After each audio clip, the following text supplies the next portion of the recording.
Let's now shift our focus to the Russia-Ukraine war. Kiev says Russia launched new deadly attacks across the country, killing 4 people, injuring several others, including 3 children. A fresh wave of Russian strikes ripping through Ukrainian cities, military recruitment centers and homes as the battlefield expands to a more brutal terrain. Kharkiv, Kiev, Dnipropetrovsk are reeling from a storm of drones, missiles and fire. More in this detailed report.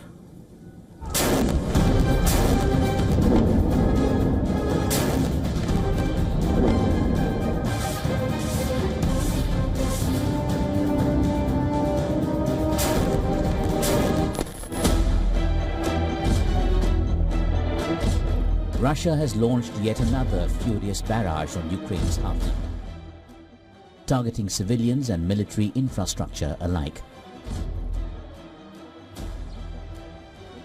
The latest assault battered the cities of Kharkiv and Pokrovsk, leaving bloodied streets, burning ruins and terrified survivors.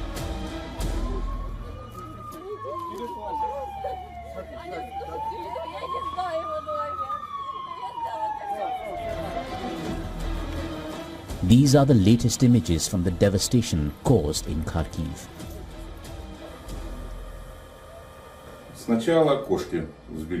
I was having breakfast at the time, then I heard it flying.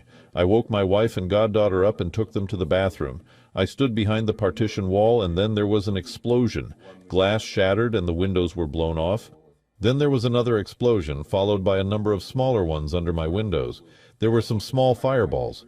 I don't know what they were. The Ukrainian president says Russia fired over 1,000 drones and more than 1,200 aerial bombs last week, while pleading its Western partners for more air defense systems. Russian forces are also making steady inroads on the front lines. In a rare strategic gain, Moscow claims it has captured a village in Dnipropetrovsk region, marking its first confirmed advance in this territory. Analysts fear it may serve as a springboard to deeper incursions in Ukraine's industrial southeast. These aren't symbolic strikes anymore, they're part of a new front. Russian strikes hit 2 recruitment centers, an ominous sign of Russia's intent to disrupt Ukraine's mobilization efforts and further strain its dwindling manpower. For weeks, Russia has unleashed a brutal, unceasing barrage on Ukraine's port city of Odessa, reducing homes and critical infrastructure to rubble and inflicting civilian casualties. Russian ballistic missiles have caused death and destruction in Odessa.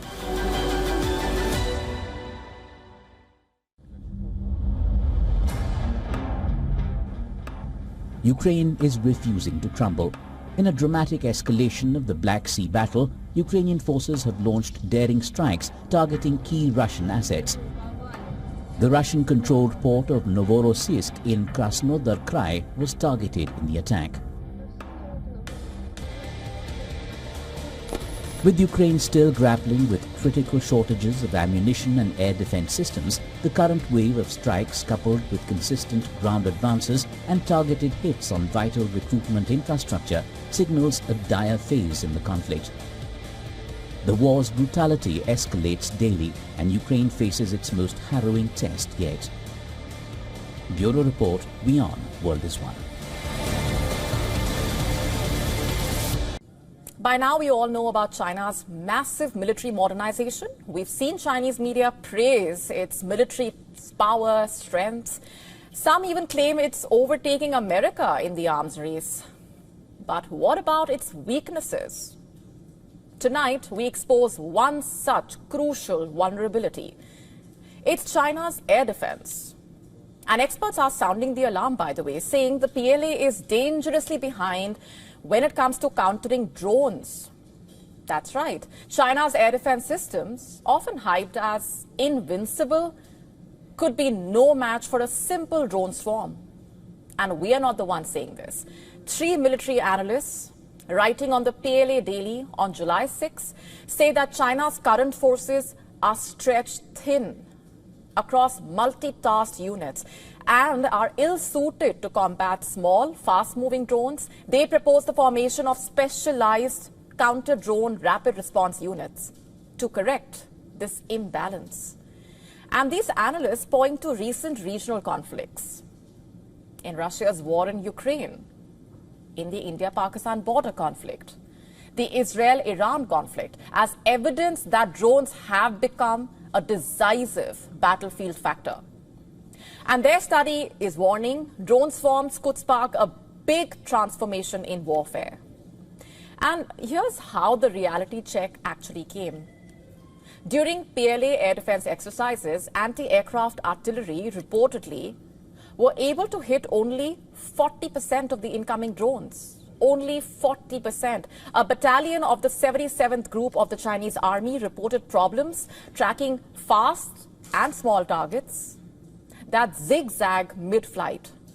Now, for the past several years now, experts have been warning that relying on guns and missiles alone is insufficient, to say the least.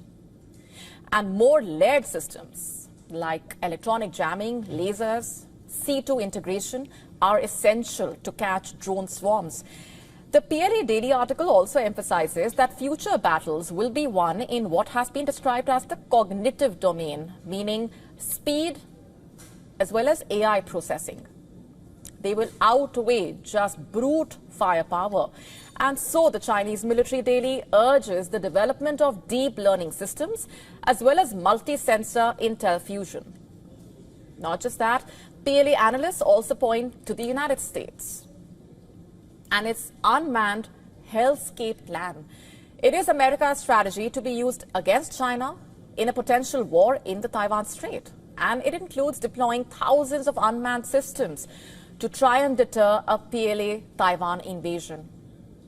And as America strengthens itself for a future war scenario, China is watching and responding, raising alarm at its own air defense gaps. Though bespoke counter UAV brigades don't yet exist in all PLA branches, progress apparently is underway. The PLA plan started working in its counter-drone technology as recently as 2016. Chinese media had reported the setting up of an Air Force unit tasked with detecting and neutralizing small drones. But there is little publicly available information on whether China has a fully specialized drone unit. And in November last year itself, Southern Theater Command units held mobile radar drills targeting drones. In July last year, the China-Laos bilateral military exercise also included anti-drone training. Chinese state media reports that the PLA is also fielding systems like the Silent Hunter laser weapon, mobile anti-drone guns, integrated radar jamming networks, all aimed at tightening drone defenses. The bottom line is this. Though China is scrambling to bolster its defenses, its current systems are struggling to counter drone swarms, hitting fewer than half. And China's air defense is vulnerable against drones. Shifting focus for now, French intelligence agencies have reportedly found that China ran a targeted campaign to try and damage the global reputation of the French-made Rafale fighter jet. These jets were deployed in aerial combat for India's retaliatory strikes against Pakistan in May. Chinese embassies worldwide reportedly played a key role in trying to spread disinformation about the jet's performance in combat.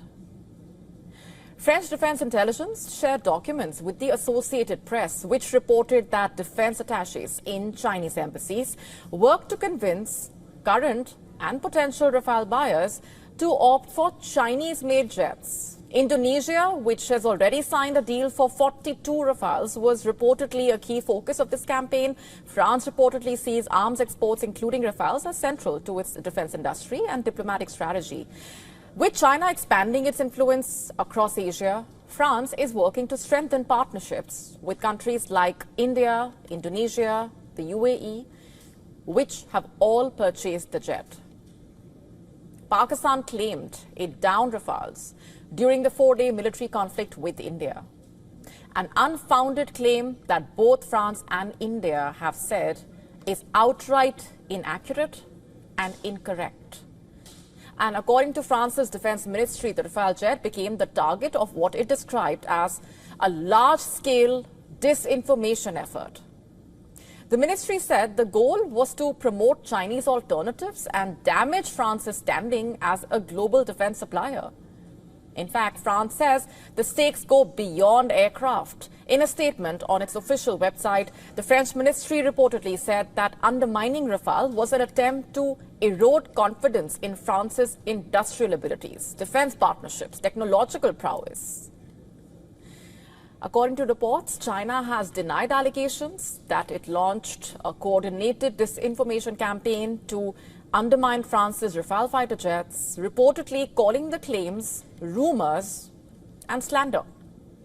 And so far, France has reportedly sold 533 Rafale jets, including 323 exports to countries like India, Qatar, Egypt, Greece, Croatia, the UAE. Indonesia reportedly ordered 42 Rafale jets and is considering buying more. Moving on for now, the Russian President Vladimir Putin has claimed that the BRICS alliance has overtaken the G7 in global economic weight, saying BRICS now accounts for nearly half the world's population and 40% of the global economy. Speaking remotely at the BRICS summit held in Brazil, Putin praised the expanding influence of BRICS. He also emphasized on the role of member countries in the current geopolitical situation. Listen to this. Let me emphasize that the BRICS countries represent different models of development, religion, unique civilization and culture. And at the same time, they all advocate equality and good neighborliness, the priority of traditional values, high ideals of friendship and harmony, and strive to make a significant contribution to ensure.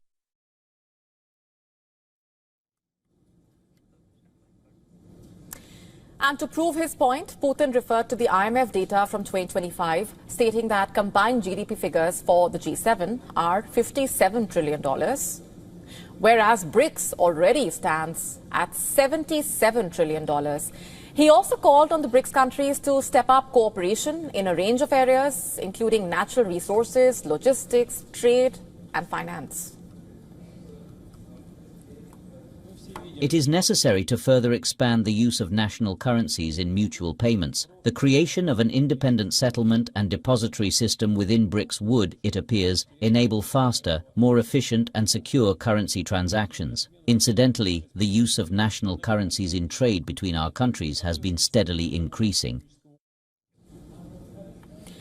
Earlier, BRICS had issued a statement saying that the bloc comprising countries including Brazil, Russia, India, China had serious concerns about the rise of unilateral tariff and non-tariff measures which distort trade, quote unquote. It further said that these were inconsistent with the rules of the World Trade Organization. On the other hand, US President Donald Trump has issued yet another tariff threat.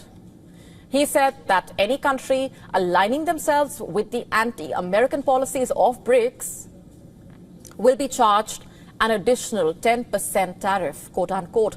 He also added that no exceptions to this policy will be made. And speaking on the matter, the US Treasury Secretary said that countries don't make trade talks with America by August 1 can expect tariff rates to return to the levels announced in April. Of a pause, because I think what's happened is there's a lot of congestion going into the home stretch, and as part of the trade team, what's great about having President Trump on side is he's created maximum leverage. So by telling our trading partners that they could boomerang back to the April 2nd date, I think it's really going to move things along the next couple of days and weeks. And responding to that, the Kremlin said that the BRICS group of nations had never been working to undermine other countries. Мы действительно видели такие заявления президента Трампа, но здесь очень важно отметить, что уникальность такого объединения, как БРИКС, заключается в том, что это объединение стран, которые разделяют общие подходы и общее мировоззрение того, как нужно осуществлять сотрудничество, исходя из собственных интересов. И это взаимодействие в рамках БРИКС никогда не было и не будет направлено против каких-то третьих стран. And on the diplomatic front as well, BRICS seems to be standing out in a way with its unequivocal condemnation of the Pahalgam terror attack in India, military strikes of Israel and America on Iran, or the humanitarian crisis in Gaza. Just for context here, the BRICS was founded by Brazil, Russia, India, China, South Africa last year. It expanded to include Indonesia, Iran, Egypt, Ethiopia, and the UAE. And as per reports, BRICS represented over 1/3 of the world's economic growth based on purchasing power parity, and is fast emerging as a bloc for multilateral diplomacy amid violent conflicts and rising tension of the trade wars as well. The question is, will it truly emerge as a viable alternative to platforms like the G7 and the G20 groups of major economies, driven by the agenda of the West, by prioritizing the needs of the global South? Only time will tell.